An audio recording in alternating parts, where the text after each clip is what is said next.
Oh, nah, hold up. This is bad, y'all. I'm talking about the kind of messy situation that might officially win the award for nastiest work of the year. Actually, scratch that. This might be the nastiest move of the entire decade. I'm not even joking. I might have to go back and review the footage to be sure. This moment right here feels worse than that heartbreaking realization when you find out grandma can't throw down in the kitchen like she used to on Thanksgiving. So to all the Nightcap fans out there, listen closely because your favorite show might be in serious trouble. Last week, Chad Johnson jokingly started calling out Cameron and a bunch of other media podcasters, basically challenging them to step in the ring with him. And this whole thing kicked off right after the big win from Clarissa Shields. Ocho was completely hyped watching her get the victory, and the adrenaline clearly carried over once he got back on the show. He jumped on the mic like, yo, somebody line it up. I want to fight one of these podcast, media, sports journalist guys. The challenge was basically open to anybody in that lane. Then Cameron's name got thrown into the mix, and hold up, Ocho had a very specific response when that came up. Hey, listen, I'm so inspired, I'm so inspired. What you inspired for? What's going on? What's popping? I want to fight too. I want to fight. Who you want to fight? I don't know. There's so many other podcasts out there, and they have people that that they like chirping, they like talking a lot. I mean, I would love to get in the ring with somebody from another podcast. We like a podcast Olympics. I want to get in the ring, huh? I don't know who I could. Well, you need to call, who you want to fight. You want to fight somebody from it don't matter. Show? You want somebody from Hey, it is what it is. I mean, who you trying to call out? It don't matter. Just put their name in the hat. Anybody can get it. Anybody can get it. Everybody can get it. I think Cam might box. Which Cam? Cameron. I want to fight. Who you want to fight? Cam don't box. Cam don't box. All right, what about Cam Newton box? Yeah, Cam Newton. Huh? I don't know if Cam box. Nah, he don't. I mean, somebody. Oh, Rashad McCann. Now hold up, because Cameron is usually the type to crash out the second someone throws even a little shade at his name. But last week, when he responded to Chad Johnson, the energy was surprisingly calm and almost playful. In fact, he made it clear that he understood Ocho was joking and even said the two of them were cool with each other. That whole response happened on his sports show, It Is What It Is. Now fast forward to today, and the conversation popped back up during another one of his platforms, Talk with Flea. For those who don't know, Cam actually runs 2 online shows. Talk with Flea is the more personal one where he sits down for interviews and also breaks down trending topics. During today's episode, his guy Sin City brought the situation back up again. He basically asked Cam straight up what was really going on between him and Ocho. Everything sounded normal at first until Cam suddenly dropped a story saying Ocho once called him during the controversy around Shannon Sharpe. According to Cam, the call happened during Shannon's cancellation period last year, when things were looking shaky around anything connected to his name. Cam went on to claim that Ocho was exploring the idea of possibly jumping ship because the situation around Shannon didn't look good at the time. Then Cam paused and started explaining exactly how that conversation happened, and that's when he set up the clip of what he had to say next. 6 minutes or 30 minutes of boxing with a minute in between, so I don't. To be honest with you, I don't know what the fuck it's about. But I see Chad fight. That's why I posted on my page just when he had a boxing match before. But I don't know where it came from. I have no idea. In my opinion, Shannon gassed that whole situation. I mean, even though it's still jokes and even it might be just sparring or whatever, but I think Shannon did that. Ocho wasn't even thinking about that. Yeah, but he said he wanted to box. I think Shannon made it. But I spoke to Ocho. Last I spoke to Ocho when Shannon was going through all that shit. His case and all, Ocho reached out to me.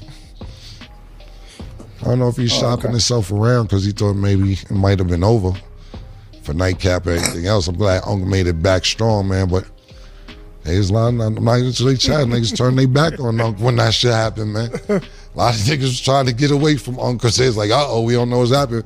And I'm not saying that's why Chad Ocho spoke to me, why Ocho spoke to me. But it was during that time we spoke when Uncle was going through that shit. Nigga say, hey, Cam, what's up, man? Hey, what's up, nigga?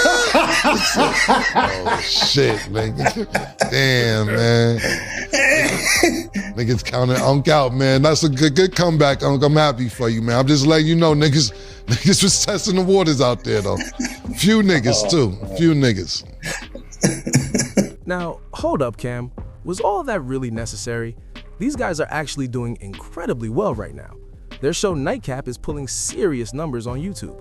Putting that information out there now only creates tension between Chad Johnson and Shannon Sharpe. Even though this kind of blunt honesty is typical of Cameron, it still feels like a pretty nasty low blow, especially when you remember how calmly he responded the first time, like everything was completely cool between them.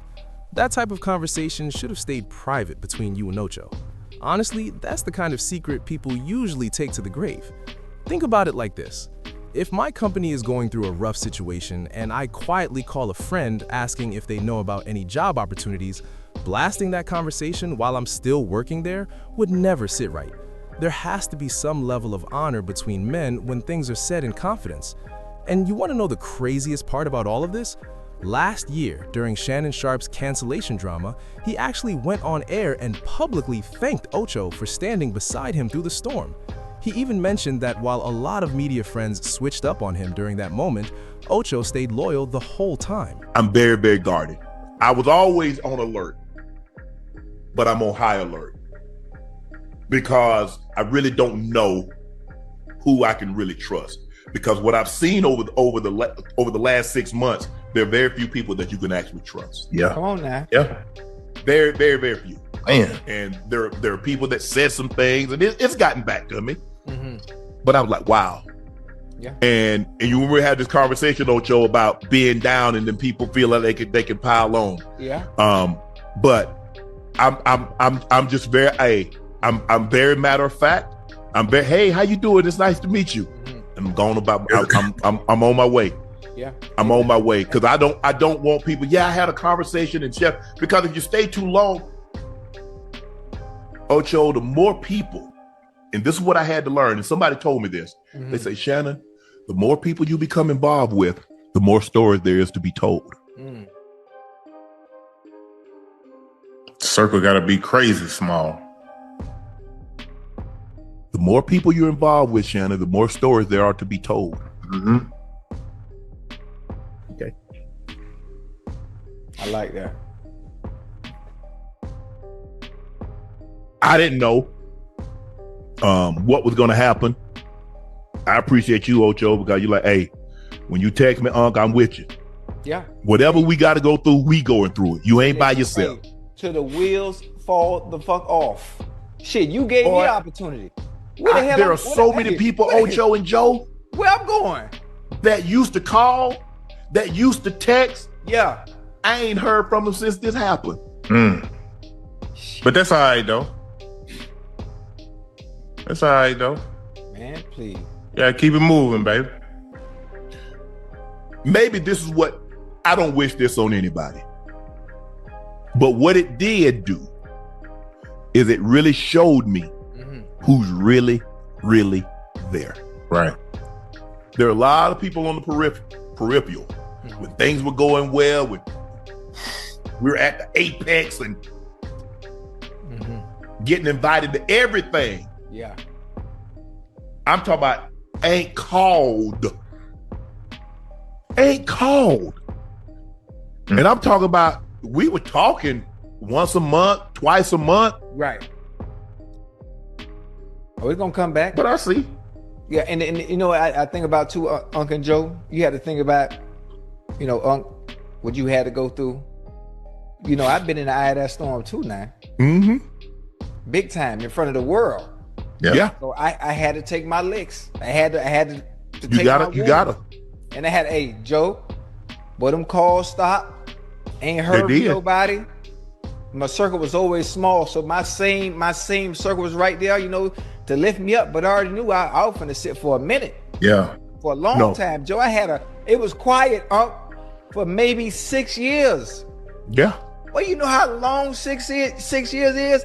Hell Ain't yeah. nothing coming? No, nothing. You just, and then here we go. You give me an opportunity, you know, while everything is back going, motion is going good. Yeah.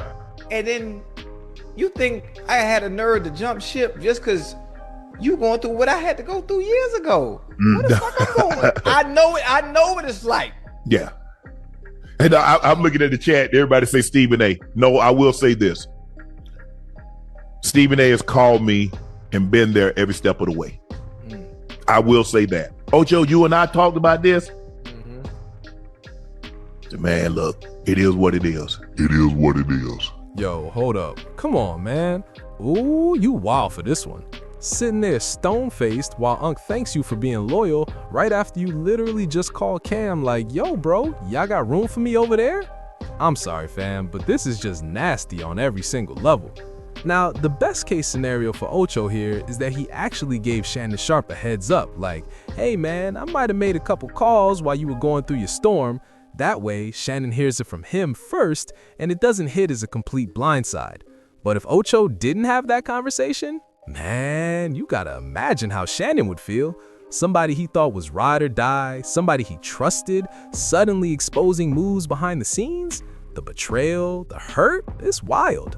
I'm talking worse than catching your girl with 3 other dudes, straight up. And then imagine if Ocho actually loses his job or income over this because of what Cam dropped. Listen, some things you just don't say, especially when real beef or active smoke is going on. Drop down in the comments and let me know what y'all think about Cameron exposing Ocho for looking for other opportunities while Shannon Sharpe was going through his last year. Do you think this was completely out of line? Unnecessary? Hit that like button, subscribe to the channel, and I'll catch y'all in the next one.